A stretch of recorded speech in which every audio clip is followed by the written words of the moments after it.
नमस्कार साथियों, मैं संदीप नोखवाल HBN 24 न्यूज में सभी दर्शकों का स्वागत करता हूं। एक बार फिर से ई टेंडरिंग को लेकर जो है आवाज उठाई जा रही है लगातार। अभी भी सुनने में आया है कि सभी जो सरपंच नए निर्वाचित चुने गए हैं वो ई टेंडरिंग के विरोध को लेकर CM आवास को घेराव करेंगे। और विधानसभा में मुख्यमंत्री मनोहर लाल खट्टर पहले ही कह चुके हैं कि ई टेंडरिंग वापस नहीं होगा या ई टेंडरिंग रद्द नहीं होगा। लेकिन अब मैं बताता हूं कि आपको ई टेंडरिंग से घोटाले कैसे हो रहे हैं। लगातार जो है ई टेंडरिंग आज से नहीं चल रहा है। MLA भी अगर कोई काम करना होता है तो वो ई टेंडरिंग से होता है।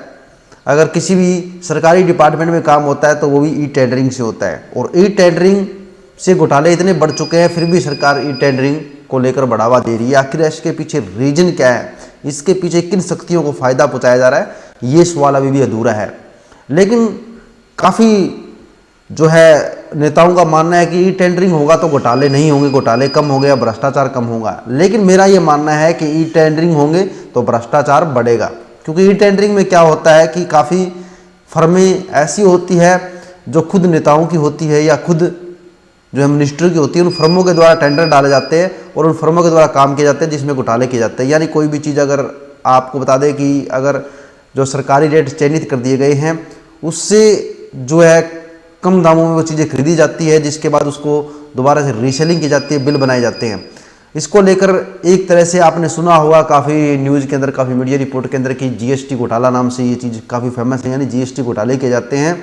ये कोई लीगल फर्म या लीगल कंपनी नहीं बल्कि इलीगल तरीके से इसे कोई भी कर सकता है। यानी साफ साफ यहाँ पर जो है सूत्रों के हवाले से हमें खबर मिली है कि काफ़ी बार ई टेंडरिंग में क्या होता है कि जिस प्रकार से MLA कोटे से कोई काम होना है तो उसी के निजी और उसके रिश्तेदारों के माध्यम से वो टेंडर उसको दे दिया जाता है, जिसके बाद आवाज़ भी उठाई जाती है कि ये कंपनियां इन नेताओं की है, ये इन कंपनियां खुद की है।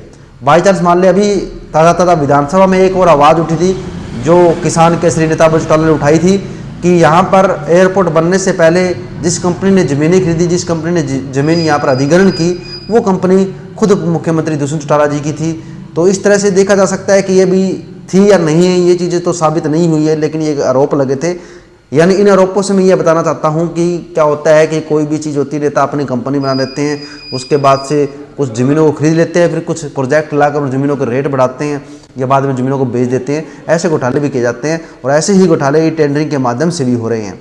तो ऐसे में जो सरपंच विरोध कर रहे हैं ई टेंडरिंग का, बिल्कुल जायज़ कर रहे हैं। उनकी मांग बिल्कुल जायज़ है कि ई टेंडरिंग रद्द होनी चाहिए और बिना ई टेंडरिंग के काम होने चाहिए। क्योंकि अगर घोटाले का दूसरा नाम लिया जाए तो ई टेंडरिंग ही घोटाले का दूसरा नाम है। इसको लेकर आपका क्या सोचना है आप कमेंट कर सकते हैं। वहीं पर ताज़ा अपडेट है कि अब जो सरपंच कह रहे हैं कि उनकी जो काम करने की लिमिट जो 20 लाख नहीं बल्कि पूरा का पूरा जो पैसा उन्हें खर्च करने के दिया जाए। यानी सरकार ने कहा था कि आप 2 लाख से 20 लाख तक खर्च कर सकते हैं, लेकिन अब सरपंचों की मांग है कि पूरा का पूरा पैसा खर्च करने को उनको दिया जाए। ई टेंडरिंग जैसे मुद्दों को ही खत्म किया जाए, ई टेंडरिंग वो नहीं चाहते हैं। इसको लेकर आपका क्या सोचना है कमेंट कर सकते हैं। जुड़े रहिएगा HBN 24 न्यूज़ के साथ। जय हिंद।